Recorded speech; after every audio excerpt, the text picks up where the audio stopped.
You're listening to the Cyberwire Network, powered by N2K.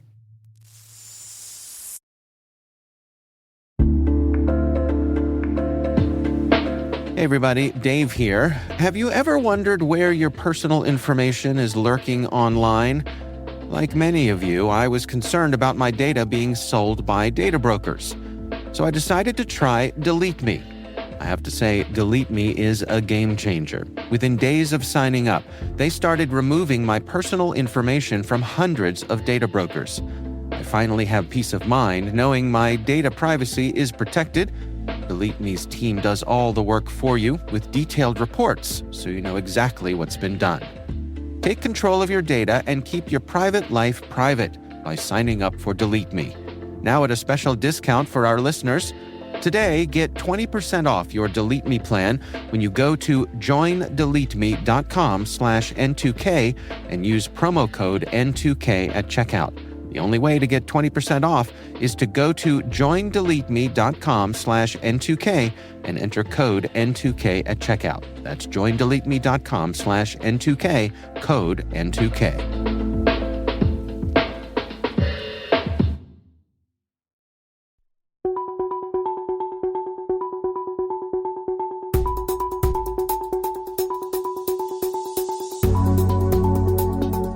Welcome to part 2 of our special edition series with Steve Blank, adjunct professor at Stanford University and co-founder of the Gordian Knot Center for National Security Innovation at Stanford University. Now, if you're just joining us and you haven't yet listened to part 1, I strongly recommend you go back and check out the first episode. There is a link in the show notes. Steve Blank dives into the complexities of national security technology innovation. In that first episode, he begins by highlighting the fundamental mismatch that while the U.S. used to dominate cutting-edge tech development, much of what was once considered proprietary can now be bought commercially, including cyber tools.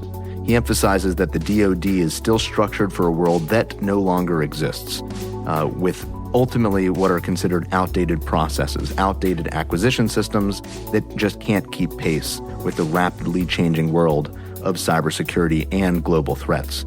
So it's a great episode, a great intro to this second part where we dive in deep on what the opportunities are and ways in which the community and the technology industry can match critical capital to technology opportunities and his recommendations for how the DoD and ultimately the federal government can change to help increase the clock speed of technology adoption. So here is our part 2 with Steve Blank, adjunct professor at Stanford University.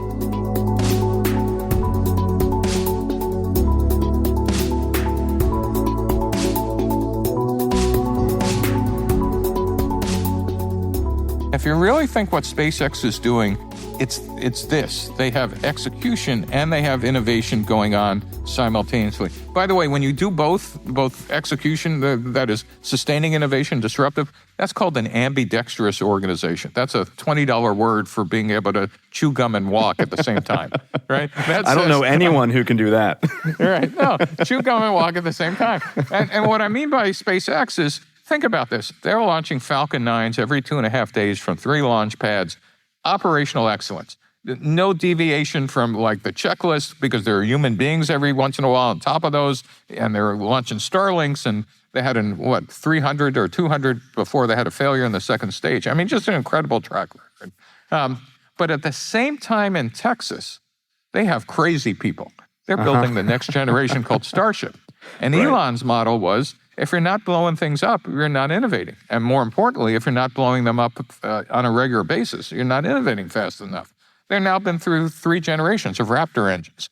Now, everybody understands in that company that today's paycheck is Falcon 9, but tomorrow's paycheck is going to be that Starship. And no one is jealous of each other because everybody understands execution pays your salary, but innovation pays your pension. And more importantly, those two groups are not standalone silos. They're talking to each other. The Falcon 9 people are reminding the Starship people, man, did we screw up where we put the ground surface equipment plugs? And when you build the next one, make sure their access panels are over here.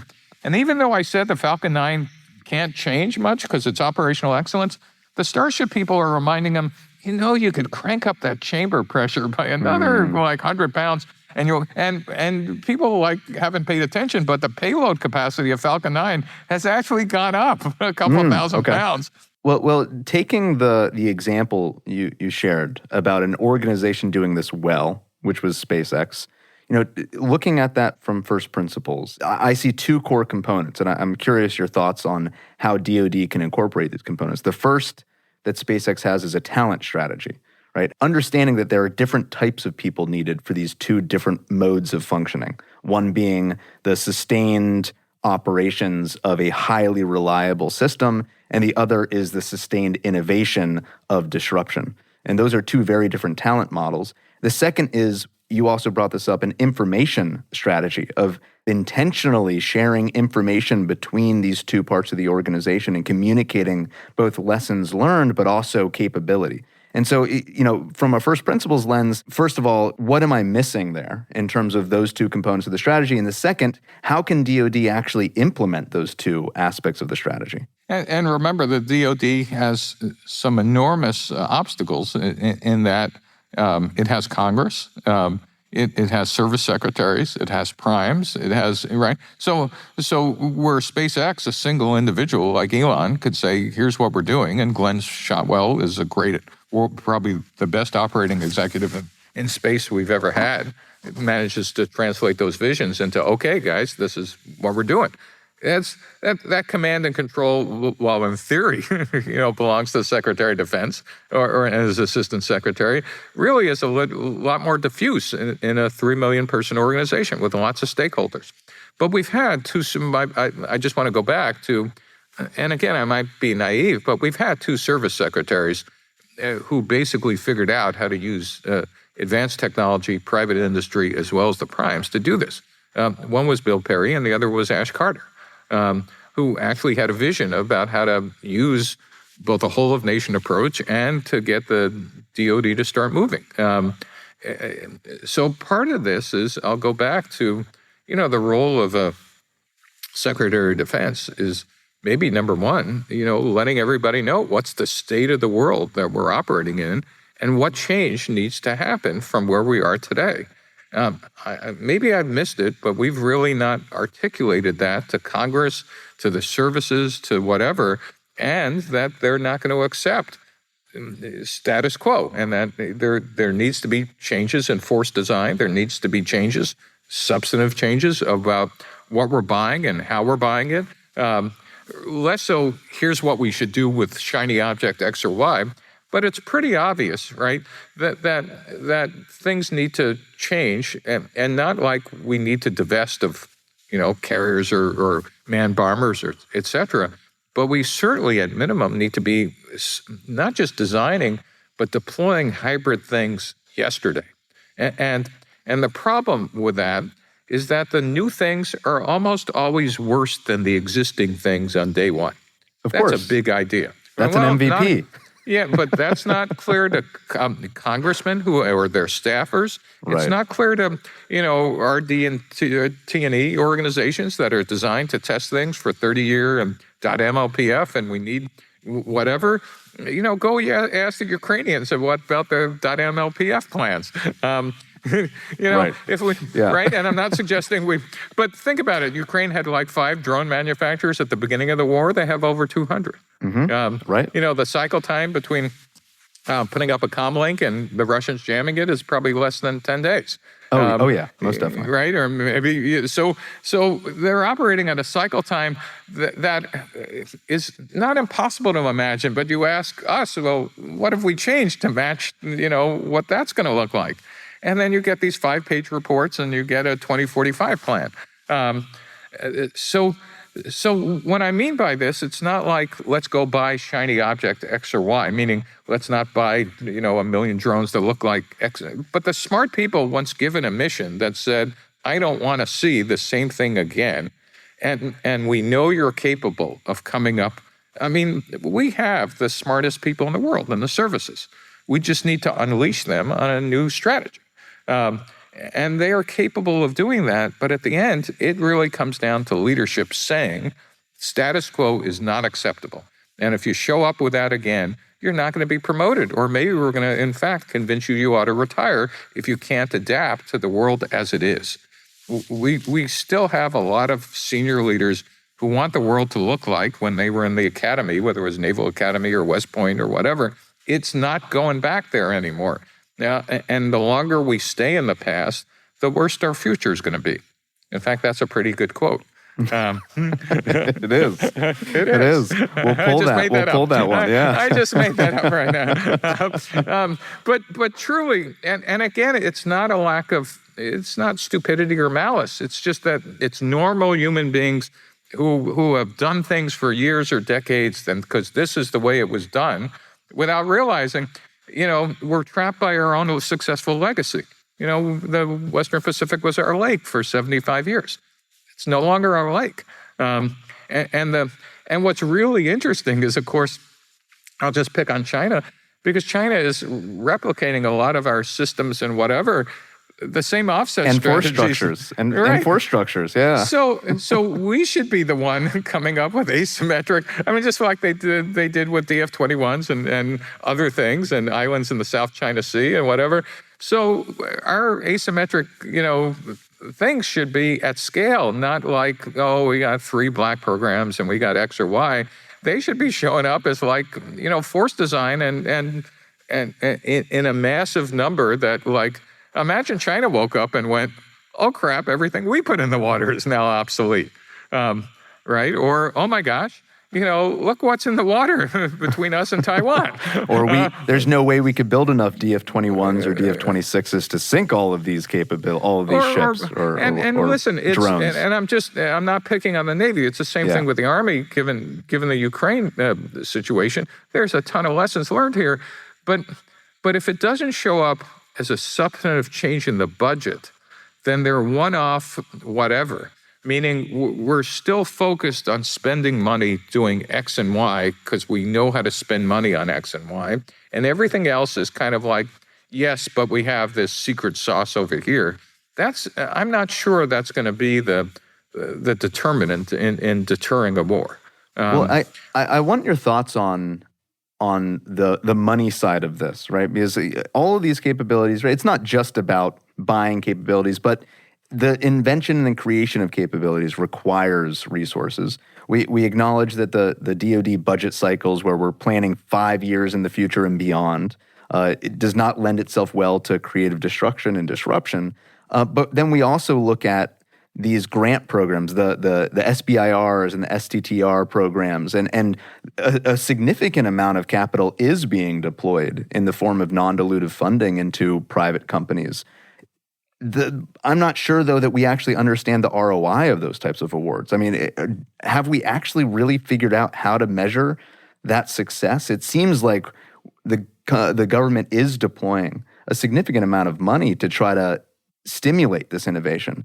I'm not sure that the other side of it's actually delivering innovation that's measurable.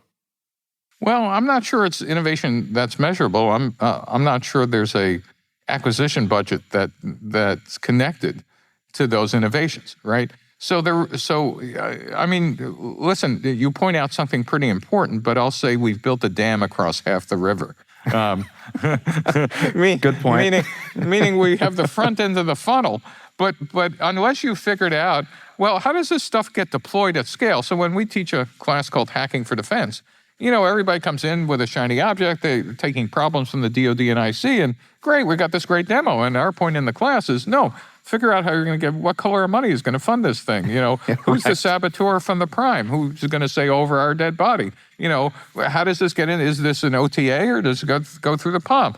Right? And it's not that we're not figuring that out, but the whole programs need to be oriented on deployment, not just demos. And it's a funnel, not a pipeline. So most of them will fail. But unless you have this is what I see in the commercial world all the time, and your DoD example is just a point to this. In the commercial world, every CEO wanted an accelerator inside their company.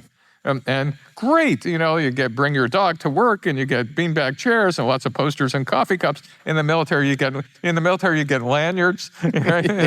Right? And challenge coins, right? That's the only two differences. But then in the commercial world, now map this to the DoD, I go ask, so how does this get fed to the sales force? Right. Yeah. And how do you deal with channel conflict? Because this competes with sales hates it, or marketing says it screws up the brand, or and then you say, well, how many of these have actually increased revenue or profits or market share?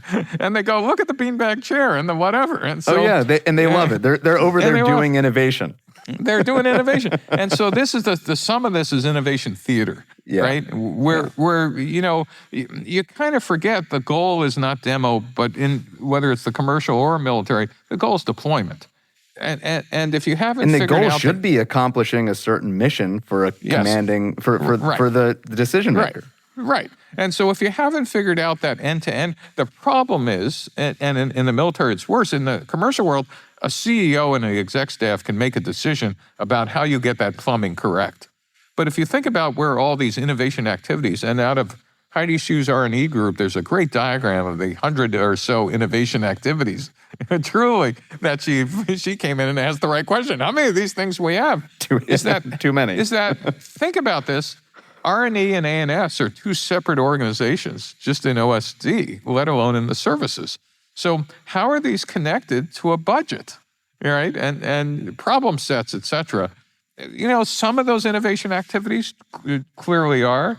Most of them are not, and that's the problem. And that's not hard to fix, but it starts from the other end of the telescope.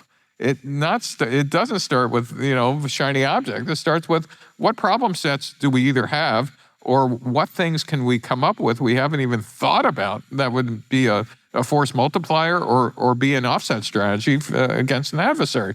Great. How does that get into the hands of the warfighter? And when?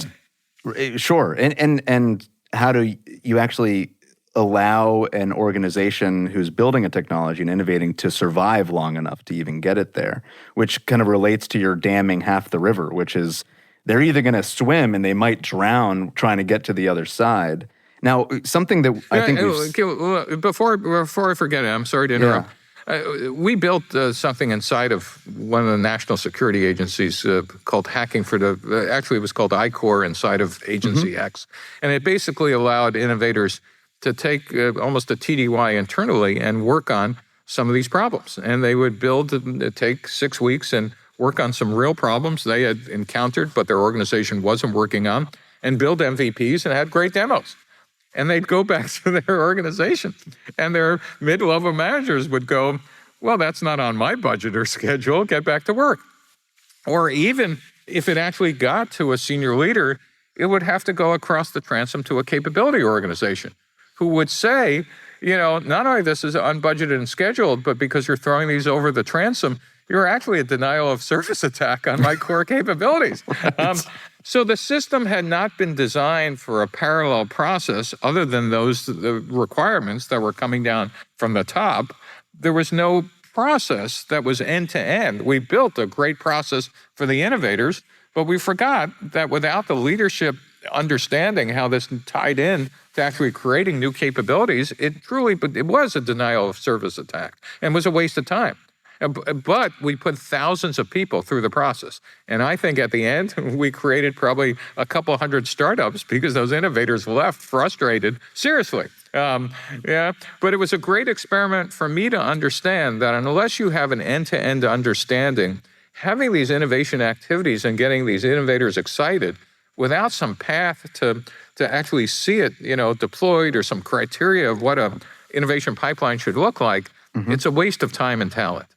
Right. So the analogy that recently had a conversation, and we published this with Justin Finelli, and the analogy he used for this situation was we have someone throwing a ball, but unless we have someone set up and ready to catch the ball, perfect, it's just going to fall on the ground. And that's really the problem that he's trying to solve. So, Justin is one of the Navy's greatest assets. I mean, by the way, the organization he built is competitive with anything in the private sector. And to do that inside of the DoD is just a miracle. I mean, you look at some of the zero trust architectures he's built. I mean, he truly gets it. And you kind of go, how did you pull this off? And for your listeners who haven't spent time looking at some of the Navy innovation efforts in software and digital should really pay attention to this.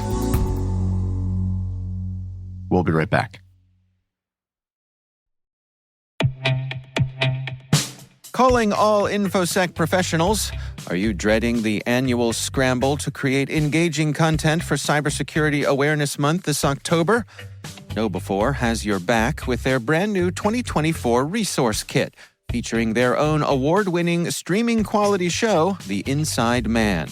This comprehensive kit is a goldmine of free resources designed to both captivate and educate your users. Your users will enjoy free access to the heart-pounding first season of The Inside Man, and for the first time, engage in the Inside Man New Recruits game, where your users become cyber analysts hunting down a malicious insider threat. But there's more.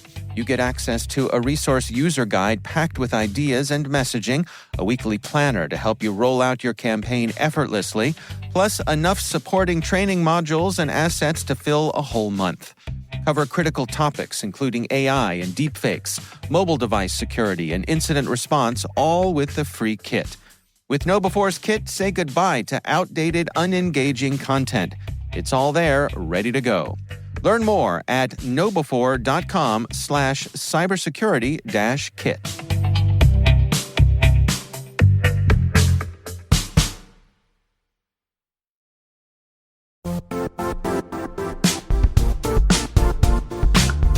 When it comes to ensuring your company has top-notch security practices, things can get complicated fast. Vanta automates compliance for SOC 2, ISO 27001, HIPAA, and more, saving you time and money. With Vanta, you can streamline security reviews by automating questionnaires and demonstrating your security posture with a customer-facing trust center. Over 7,000 global companies like Atlassian, Flow Health, and Quora use Vanta to manage risk and prove security in real time. Our listeners can claim a special offer of $1,000 off Vanta at vanta.com/cyber. That's VANTA.com/cyber for $1,000 off Vanta.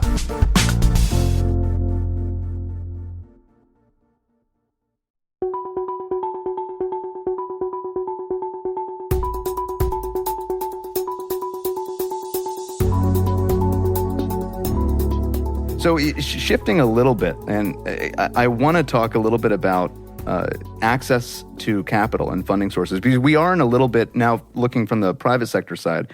We seem to be in this renaissance of defense tech investment, where there are numerous VCs and private equity firms are now interested and actively deploying capital. I mean, over $9 billion already this year alone has been deployed in defense tech and dual-use technology companies. Now, looking at kind of the structure of a venture capital firm, I'm a little concerned that they might not be the right people to actually invest in this. And the reason being, I see VC models and VC funds as having a 10-year horizon, right? They're looking to return capital to their investors within 10 years of making an investment. Defense technology, some of these companies, some of these contracts with the existing system take much longer to come to fruition than 10 years. Do you see a problem there, or is that kind of okay, capital's capital is going to continue to find its way through the system? So the last time this happened was the beginning of this century, when VCs decided that not only climate tech, but industrial climate tech at scale was a great area to invest in, and this whole green tech wave. And what they discovered was that, unlike software ventures where you could find startups getting profitable within years, or at least getting acquired, industrial scale stuff took decades, which is, back to your point, didn't match the life cycle of their funds. And, a good number of them, in fact, almost all of them, got burned and basically pulled back for a decade or two on green tech investing. The good news and bad news is, a lot of the VCs that are starting up in defense investing are doing it not just for returns, but for the sake of the country. A good chunk of them are ex-veterans, et cetera. But at the end of the day, they still need to make money. And how they make money is their companies generate revenue, meaning getting orders, and are profitable and or go public or nowadays get acquired at a multiple, that meaning at a literally multiple times their revenue, that make the VC's investments profitable. Well, we kind of laugh if we just think about this. What's the acquisition cycle of the DoD? In the commercial world, you shake a hand and you get an order maybe 6 months later or maybe 3 months later. I mean, when I ran an enterprise software company, it was somewhere between 3 and 18 months was kind of the average was about 9 months to get a multi-million-dollar order, or sometimes tens of millions for the first orders. That's not the DoD innovation cycle. No. And that's why I talk about there's a huge impedance mismatch, not only on initial orders, but again, getting startups and scale-ups to be part of the DoD acquisition process. Remember, it took lawsuits from SpaceX to get the Air Force to adopt them. It took lawsuits from Palantir to get the Army to kind of stop what they were doing on their existing system and deploy it to Iraq. We're seeing the same thing with, and so think about it. Palantir, SpaceX, and Andrew required a billionaire, each one of them, to kind of bridge that gap between spending and revenue. We're now seeing, good news is companies like Vanderveer Labs and others are getting orders, Capella Space, all of them, which, by the way, started in my class. But Nice. But we're seeing the nature of DoD acquisition finally paying attention so that there are resources and assets outside the building. The question I think is unresolved is the one you just asked: is this going to happen fast enough with enough revenue and profit to keep VCs investing in startups, or are they going to go, well, that was great, glad we did that, but these funds themselves are unprofitable, and they won't be able to raise money for the next generation just when we need them, or more importantly, won't be able to fund them to the next series, right? You go from a C to Series A to B with increasing dollars because the startups need them because they're burning cash to build capability. The DoD, there are acquisition people who kind of understand that, but they've not understood it at scale. We've still not changed how we deal with this part of the ecosystem. This goes back to my thing about whole of nation approach, is that, China and Russia have integrated. I mean, Russia just appointed an economist, for gosh sake, as the head of the DoD. They're operating with their entire economy. We tend to think of DoD budgets as zero-sum games. Frank Kendall's line is like, well, my biggest problem is a lack of money. And my line is, no, the biggest problem is a lack of imagination of where to get the money. Right. Well, think about it. The largest satellite manufacturer is no longer a prime. It's SpaceX. The largest payloads to space is by 100x, is SpaceX. Right? 65-70% of every satellite operating in orbit is SpaceX. The amount of DoD investment in that versus the amount of commercial investment in that is just negligible. Not zero, but negligible. They're probably recouping their lawsuit costs right now. But the point is that if we had a little more imagination, it wouldn't just be VCs who we'd be getting in the game. How do we get hedge funds who write checks of tens of billions or hundreds of billions of dollars to build the next generation shipyards or drone factories or some of the other industrial infrastructure that we need for the military? How do we build them? We're dependent on TSMC and others to build semiconductor plants. How do we get other plants and things that we need by?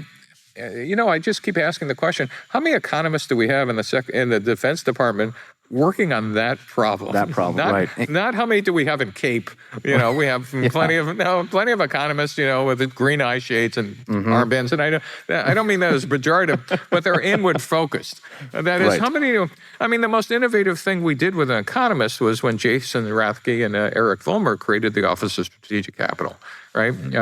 They came out of AFWorks and then said, hey, could we create something with SBA that allows the DoD to have a loan authority of a couple $1 billion to venture capital firms and companies? That was one of what I think should be 100 activities, because my goal would be, how do we create $100 billion of virtual DoD funding that doesn't show up as a line item? Well, that might seem insane, but at least that's how Silicon Valley thinks. How do we use how do we use the whole of nation rather than operating with one arm tied behind our back? And you know what? Even if it's a crazy idea, it's like it would cost us 5 or 10 economists. I mean, that's it. Right. Why don't we run the experiment, talk to CFOs of hedge funds and go, what tax breaks would you like Congress to give you to invest in X, Y, and Z? How would we make that happen? Well, looking at the situation we have now, which is early stage investors investing tremendous amounts of capital and dedicating funds right now, starting probably about 2 years ago and today. So in 6-7 years, when most of those companies probably, given the state of DoD funding, haven't delivered the type of returns those investors are looking for, we will need something to close the loop. Maybe that is the hedge funds. Right. Or maybe, maybe that's when primes go in and scoop up all these, undervalued things and the country loses.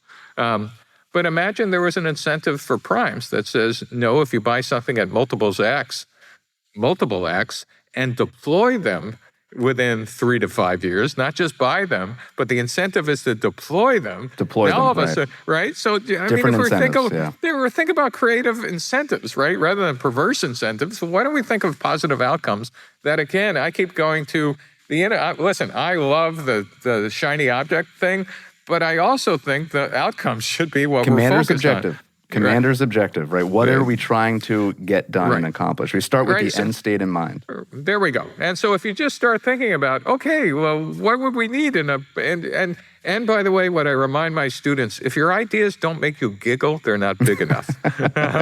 Right.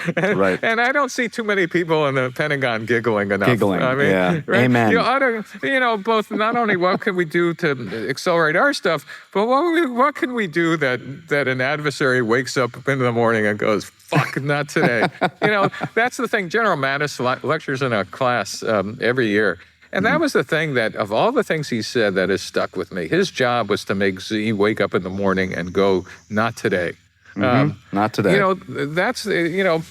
It was that classic line out of Patton, the opening scene where he basically says, people think that the greatest thing you could do for your country is die. And he says, no, the greatest thing you could do for your country is make the other son of a bitch die for your country. and I now go back to say, no, actually, I would say the other thing is to make sure that no one dies, is that we figure out how to deter, because winning a war is kind of the last objective. And even though as a 19-year-old, you think that the thing is the heroics. No, the thing is actually to make sure we could preserve the peace and preserve the Western democracies in a way that lets us sleep safe in bed. And that's just, we're not heading in the right direction.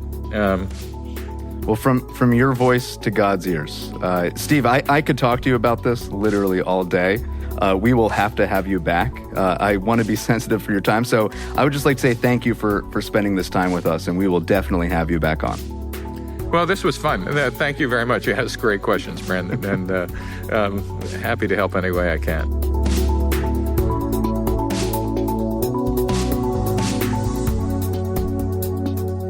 And that's our show, brought to you by N2K Cyberwire. We'd love to know what you think about this podcast. Your feedback ensures that we deliver the insights that keep you a step ahead in the rapidly changing world of cybersecurity.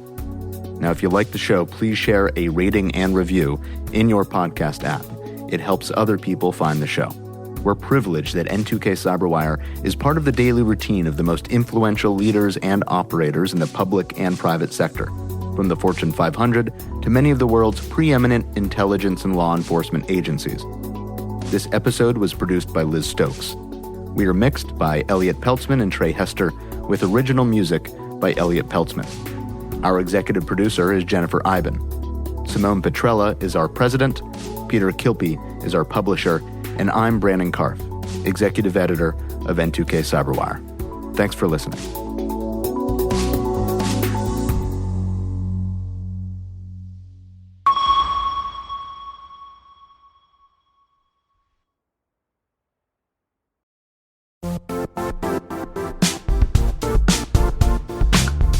And now, a word from our sponsor, Cortex. Security teams face a barrage of more. More security tools create more complexity. More devices need protection. More specialized focus areas create more silos. The security landscape is changing fast. How can security operations transform to meet current threats? Cortex by Palo Alto Networks consolidates SecOps tools into an integrated platform and helps organizations stop threats at scale with AI, automation, and analytics. Learn more at paloaltonetworks.com/Cortex.